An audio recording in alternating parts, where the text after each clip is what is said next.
The world is aiming to move towards a climate-neutral society and economy. To achieve this goal, a just transition worldwide is necessary.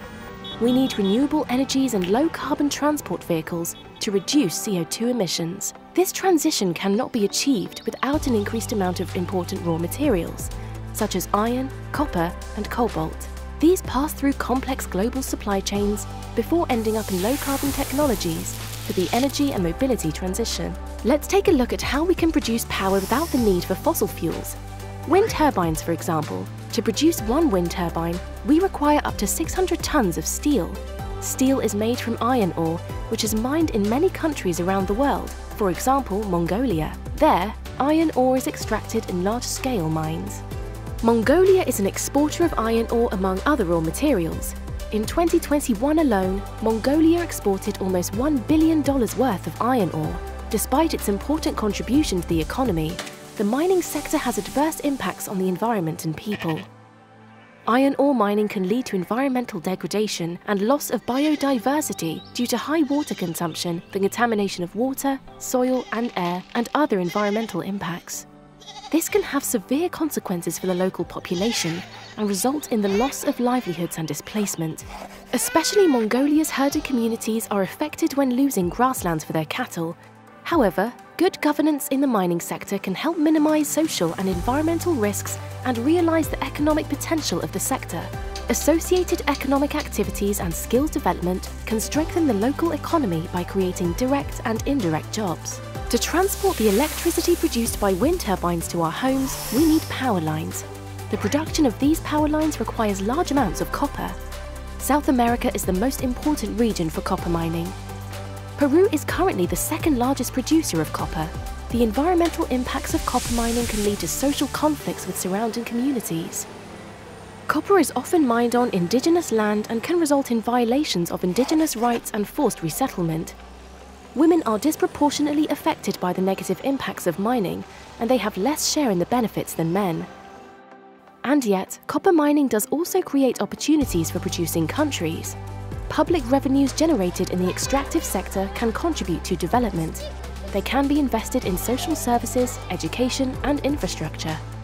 Through power lines, electric vehicles can be charged with renewable energy. Lithium-ion batteries are essential for e-mobility. Cobalt is one of the key battery materials. Most of the cobalt is extracted in large-scale mines with similar opportunities and risks to Peru and Mongolia.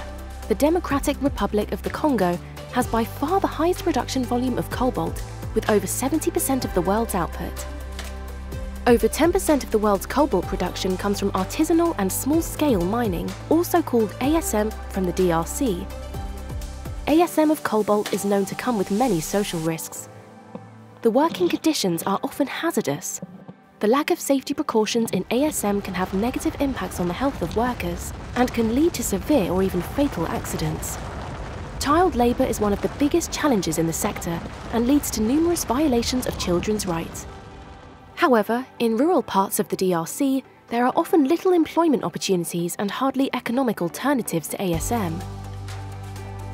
Despite its risks, ASM of cobalt provides an essential source of income and can contribute to poverty reduction. If the sector is formalised, ASM can become a driver for local economic development. After raw materials have been mined, processing is the next step. Raw materials are processed in their country of origin or abroad, with China being the main processing country. China is also by far the largest manufacturer of modules, as well as end products like batteries. In addition to protecting the environment and social and community rights, workers' rights need to be protected. This includes the freedom from forced labour, the right to form unions, and a living wage. Product components or final products are then shipped globally. To decrease CO2 emissions, more wind turbines, power lines, lithium-ion batteries, and other technologies are needed. With this demand, the social and environmental risks of mining cannot be ignored. German development cooperation works towards minimizing the risks of the mining sector and realizing its development potential. We take action to foster responsible mineral supply chains for a socially and ecologically responsible energy transition worldwide. To achieve this goal, we work with partner governments, companies, and civil society to ensure the protection of human rights and the environment along mineral supply chains, For example, through promoting good governance, responsible business conduct, local value creation, gender equality. In alignment with the Sustainable Development Goals of the Agenda 2030, find out more on our website Extractives and Development Sector Programme, RUE BMZDE.